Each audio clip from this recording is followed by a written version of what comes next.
Hello everyone, this is Rushikesh Bankar, lecturer in Electronics and Telecommunication Department, NIT Polytechnic Nagpur. Today we will learn the unit number 5, Wireless Network Technologies. Under this unit we will learn the topic number 5.5, that is MANETs. So the learning outcomes of our today's topics are: you will able to understand the introduction about MANET. Then you will able to know the MANET topology. Then you will able to learn the features and limitations of MANET, and you will able to know about the applications of MANET. So these are the learning outcomes of our today's session. Now introduction to MANET. So a MANET is a collection of mobile nodes which are independent. तो MANET ये एक प्रकार का क्या है, collection of mobile nodes. MANET में बहुत से मोबाइल नोड्स होते हैं जो इंडिपेंडेंटली वर्क करते हैं. Then mobile nodes in MANET communicate to each other via radio waves. तो मोबाइल नोड्स जो होते हैं मैनेट में वो कम्युनिकेट कैसे करते हैं एक में के साथ? Via radio waves. Then the mobile nodes can directly communicate with each other if and only if that are in radio range. अब जो मोबाइल नोड्स होते हैं वो डायरेक्टली कम्युनिकेशन करते हैं, बट कैसे? अगर वे रेडियो रेंज में है तो ही वो डायरेक्टली कम्युनिकेट कर सकते हैं, अदरवाइज नहीं. The other mobile nodes requires an intermediate node to route their packets. और जो अदर मोबाइल नोड्स जो होते हैं उनको क्या रिक्वायरमेंट होती है? उनकी इंटरमीडिएट नोड की, to route the packets.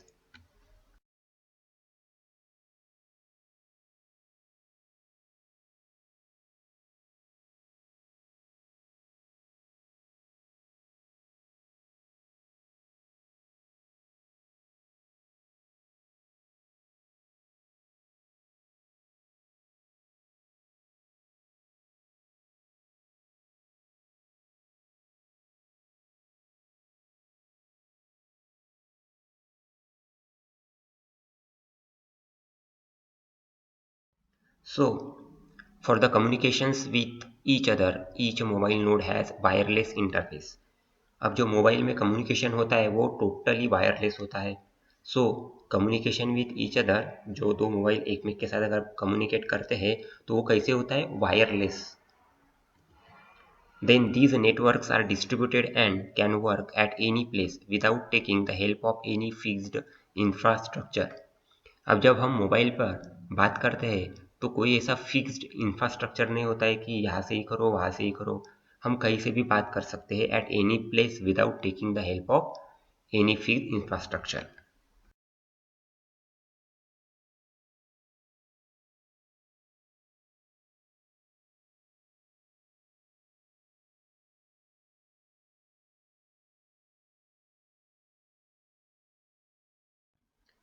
So this is the diagram of MANET. यहाँ पे नोड 1 दिया है, नोड 2 और नोड 3. अब ये नोड 1 एक में के साथ कनेक्ट है, नोड 2 और 3 एक में के साथ कनेक्ट है, बट नोड 1 और नोड 3 ये नोड 2 के साथ कनेक्टेड है, which is intermediate node. So the figure shows an example of mobile ad hoc network which contains 3 mobile nodes. जो अभी हमने फिगर में देखा है, 3 नोड थे, नोड 1, नोड 2 और node 3. Node 1 and node 3 are not in range of each other.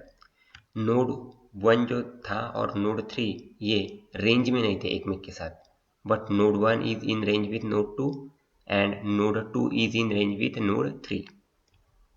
Node 2 can be use to forward packets between node 1 and node 3.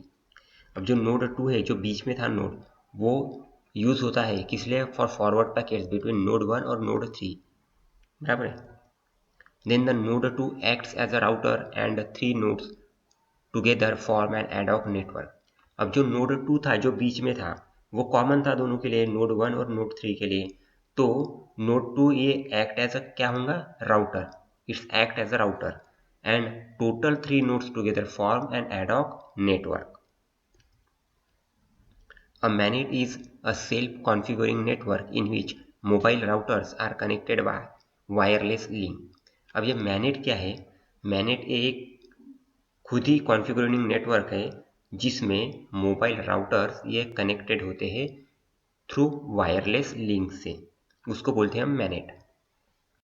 Now MANET topology, तो ये स्ट्रक्चर दिया है मैनेट टोपोलॉजी का, M N करके, ये सब interconnected है, mobile node से ये सब। और यहाँ पे देखो moving towards a new location, ये सब कनेक्टेड है, ये इसके साथ कनेक्टेड है, and this is a moving towards a new location, ये यहाँ से ट्रांसफर हो रहा है इधर, तो this is the MANET topology. So figure shows the formation of a MANET topology. The dynamic collection of mobile nodes creating short-lived networks with the absence of fixed infrastructure is known as mobile ad hoc network, that is MANET. MANET का long form क्या है? Mobile ad hoc network. Every node in MANET has wireless transmitter and receiver with proper antenna. अब जो MANET के अंदर जितने nodes है उन नोड्स, वो नोड के पास क्या है? वायरलेस ट्रांसमीटर और रिसीवर है विथ प्रॉपर एंटीना, क्योंकि जो डाटा ट्रांसमिशन होता है, जो कम्युनिकेशन होता है, वो परफेक्ट होना चाहिए। उसके लिए ट्रांसमीटर और रिसीवर की ज़रूरत होती है और उसके लिए प्रॉपर एंटीना भी चाहिए। ठीक है। All nodes acts as routers connected by wireless links, सभी नोड्स क्या होते हैं? राउटर करके यूज होते हैं, और वो कनेक्टेड किससे होते हैं? बाय वायरलेस लिंक के साथ।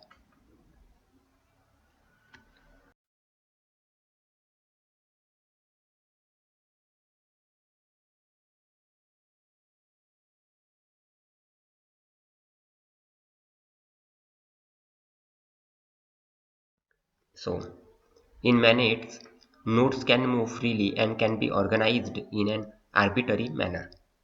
अब मैनेट में क्या होता है? जो नोड्स होते हैं वो नोड्स मूव होते हैं फ्रीली और can be organized in arbitrary manner.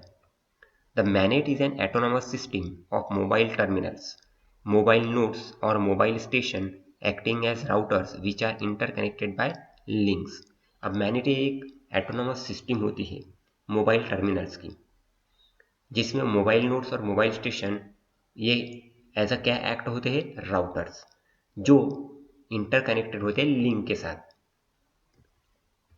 In MANET the network management and communication tasks are performed in distributed manner. अब जो मैनेट में नेटवर्क मैनेजमेंट होता है और कम्युनिकेशन टास्क होता है, ये कैसे परफॉर्म होते हैं? डिस्ट्रीब्यूटेड मैनर में परफॉर्म होते हैं।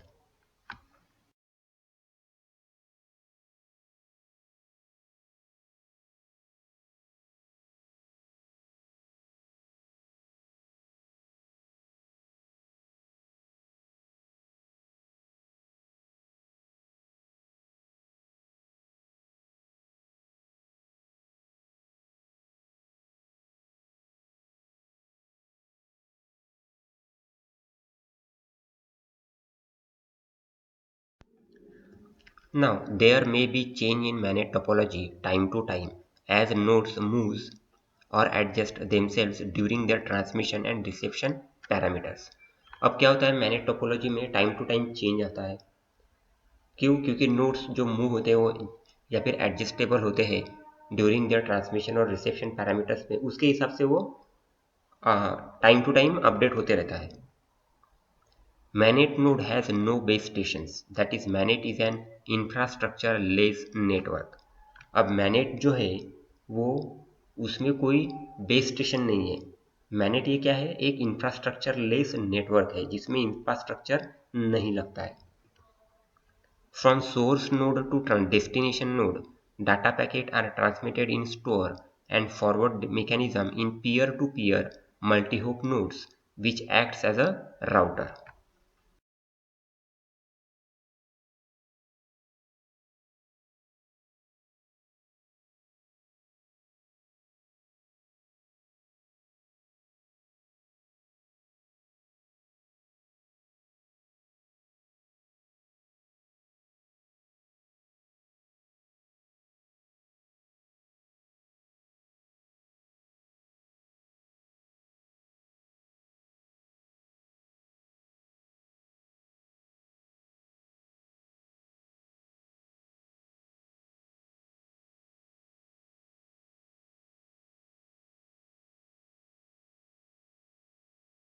Now we will see the features और द कैरेक्टरिस्टिक्स ऑफ मैनेट्स। अभी मैनेट्स के क्या फीचर्स है, कौन से कैरेक्टरिस्टिक्स है वो देखेंगे।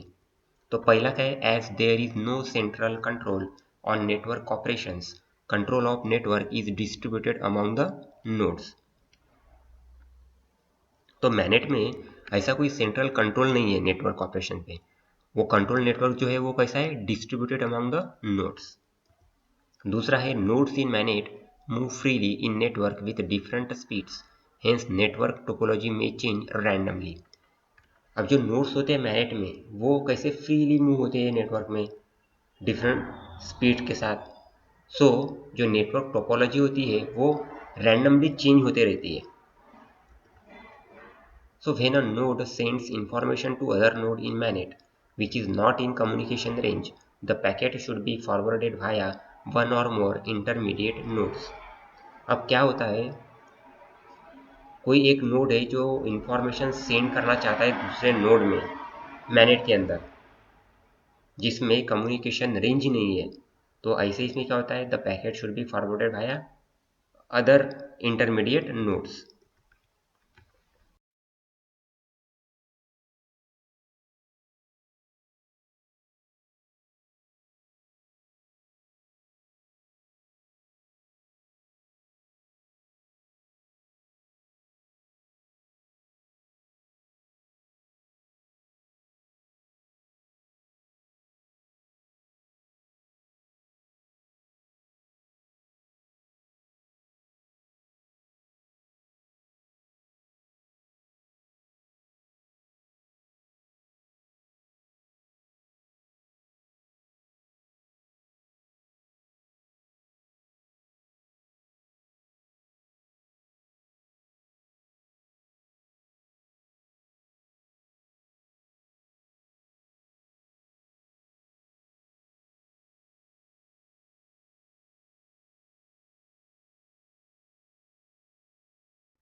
And in MANET, each mobile node is an independent node which acts as a host and a router। अब जो मैनेट में मोबाइल नोड होता है वो कैसे होता है, इंडिपेंडेंट होता है नोड। कैसे एक्ट होता है वो, as a host and a router. In MANET nodes are mobile with less capability of CPU, less memory size and low storage of power. तो मैनेट में जो नोड्स होते हैं वो कैसे होते हैं, less capability of CPU, less memory size और storage of power is low.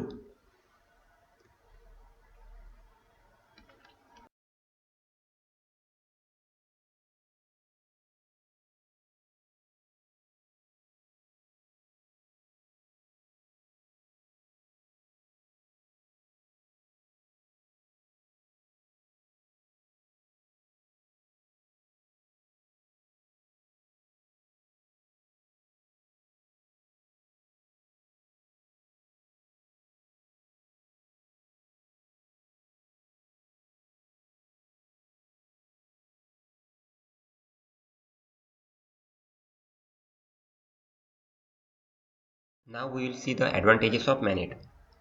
The MANET is scalable as it accommodates additional nodes in the network. Then MANET is less expensive as compared to wired network. Less expensive होता है as compared to wired network. There is no need of central network make administration in MANET. Due to this, MANET is a self-configuring network. अब MANET में कोई central control ही नहीं है तो वो MANET कैसे हो गया, वो सेल्फ कॉन्फ़िगरिंग नेटवर्क हो गया। MANET is robust due to decentralised administration. अब मैनेट ये बहुत रोब्यूस्ट हो गया, क्यों हो गया, क्योंकि वहाँ पे कोई सेंट्रल कंट्रोल है ही नहीं, इसीलिए। Setup of MANET can be done at any place and at any time. अब मैनेट का जो सेटअप है वो हम कहीं पे भी, कौन सी भी प्लेस पे या कौन सी प्लेस पे और एनी टाइम कर सकते हैं। So these are the advantages of MANET.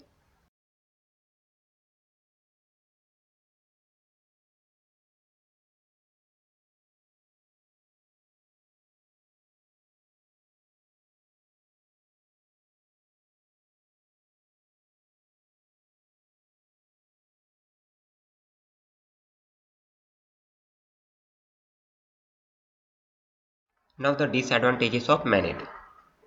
So the lack of centralized network administration, centralize network administration नहीं है उसमें.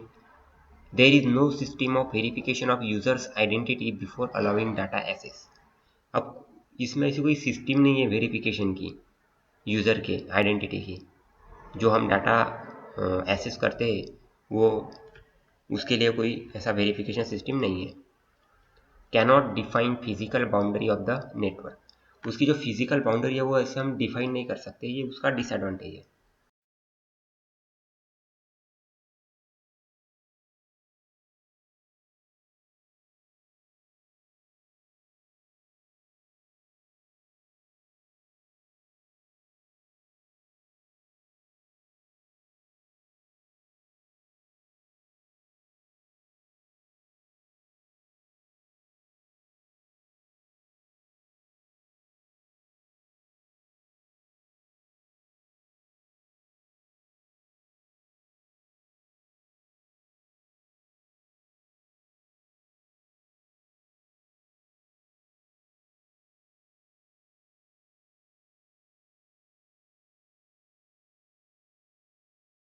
Now the applications of MANET. So in military applications, to keep updated information network between the soldiers and the vehicles. In emergency services, to search and rescue operations supporting doctors and nurses in hospitals. Then in commercial sector, that is in fire, flood or earthquake. In defense applications, in education through internet. So these are the applications of MANET. Now we will see the program outcomes. अभी total हमारे 10 PO थे, PO1 से लेके PO10 तक. तो इन 10 PO में से कौन से पीओज आज के टॉपिक्स को मैप करते हैं वो देखेंगे. तो PO1, PO3, PO8 और PO10 ये 4 पीओज हमारे आज के टॉपिक्स को मैप करते हैं. तो ये हो गया हमारा PO mapping with today's topics. Now we will summarize our today's lecture. So introduction about MANET ये हमने आज के लेक्चर में देखा है. उसके बाद मैनेट टोपोलॉजी क्या होती है वो देखी है. फिर मैनेट का फीचर्स, लिमिटेशंस देखा. और मैनेट कहाँ पे यूज़ होता है उसकी एप्लीकेशंस हमने देखी है. So my dear student, thank you.